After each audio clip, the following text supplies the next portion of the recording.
आप देख रहे हैं अल्फा डिफेंस हिंदी में आपका स्वागत है। आज के इस वीडियो में हम लोग बात करेंगे भारतीय वायुसेना के नए एरियल रिफ्यूलिंग टैंकर्स के बारे में। देखिए, भारतीय वायुसेना को एरियल रिफ्यूलर्स की आवश्यकता है, क्योंकि अगर भारतीय वायुसेना की करंट फ्लीट की बात की जाए तो ये भारतीय वायुसेना की पूरी रिक्वायरमेंट पूर्ण नहीं कर सकते। इस अपडेट को समझने से पहले सिचुएशन को समझ लेते हैं। देखिए, इस समय भारतीय वायुसेना के पास में 6 IL-78 MKI रिफ्यूलिंग टैंकर्स हैं और ये रिफ्यूलिंग टैंकर भारतीय वायुसेना ने रशिया से अक्वायर किए। साल 2003 और 4 के बीच में ये रिफ्यूलिंग टैंकर भारत को डिलीवर हुए थे और अगर आप तब से अब तक चीजों को कंपेयर करेंगे तो आपको समझ में आएगा कि ये फ्लीट लगभग 20 से 25 साल पुरानी है।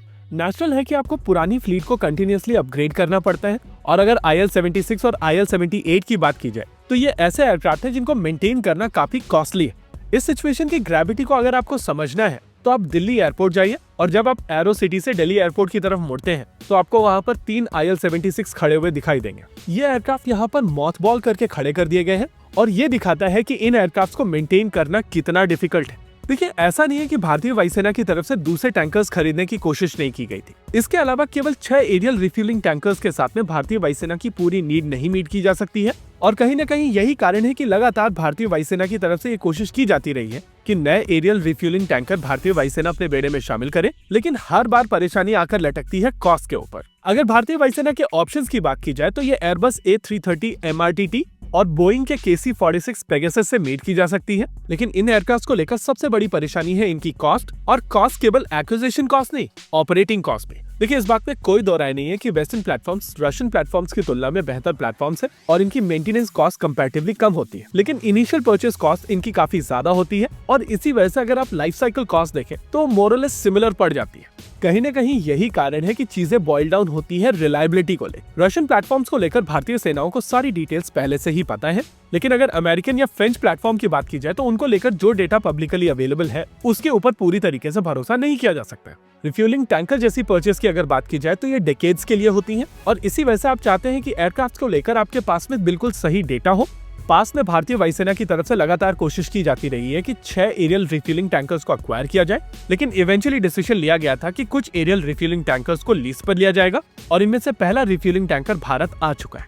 सबसे पहले अगर आप इस सिस्टम को समझे तो ये KC-135 स्ट्रेटो टैंकर है जिसको अमेरिकन कंपनी बोइंग बनाती है और इस टैंकर को KC-46 से पहले बनाया गया था। समझने वाली बात यह है कि ये सिस्टम पुराना नहीं है बल्कि टाइम टेस्टेड सिस्टम है, लेकिन इसका एक और ज्यादा एडवांस वेरिएंट ऑलरेडी अवेलेबल है। अच्छा, इसको और फर्दर समझने से पहले आपको लीज के टाइप्स को समझना पड़ेगा। आमतौर पर लीज कई तरीके की होती है, लेकिन अगर ब्रॉडली क्लासिफाई किया जाए तो ये वेट या ड्राई लीज कहलाती है। प्रैक्टिकली ड्राई लीज में सिस्टम आपको दे दिया जाता है और आप उस सिस्टम को टर्म्स एंड कंडीशंस के हिसाब से यूज कर सकते हैं। यहाँ पर क्रू आपका होता है, फ्यूल आपका होता है। सिस्टम में किसी भी तरीके की अगर कमी आती है तो मेंटेनेंस भी आपका होता है और अगर सिस्टम क्रैश हो जाता है तब भी परेशानी आपकी ही है। वहीं पर अगर वेट लीज की बात की जाए तो सिस्टम को लीज पर देने वाली कंपनी इसके क्रू, मेंटेनेंस और यहाँ तक कि फ्यूलिंग का कॉस्ट भी हैंडल करती है। प्रैक्टिकली मेट्रिया नाम की एक कंपनी अपने क्रू के साथ में इस टैंकर को ऑपरेट करेगी और जब भारतीय वायुसेना चाहेगी तब भारतीय वायुसेना इसका प्रयोग करेगी। वैसे तो ये सिस्टम आगरा में बेस्ड होंगे, लेकिन रिक्वायरमेंट के हिसाब से इंडियन नेवी भी इनका प्रयोग कर पाएगी और जिस तरीके का यूज दोनों सर्विसेज का होगा उसके हिसाब से दोनों सेनाओं को बिल मिल जाएगा। वैसे इन सिस्टम्स को लेकर आइडिया है कि एक्सरसाइजेस के दौरान इसका प्रयोग किया जाएगा और रिक्वायरमेंट के हिसाब से भारतीय सेनाएं अपने आप को यहाँ पर ट्रेन करेंगी।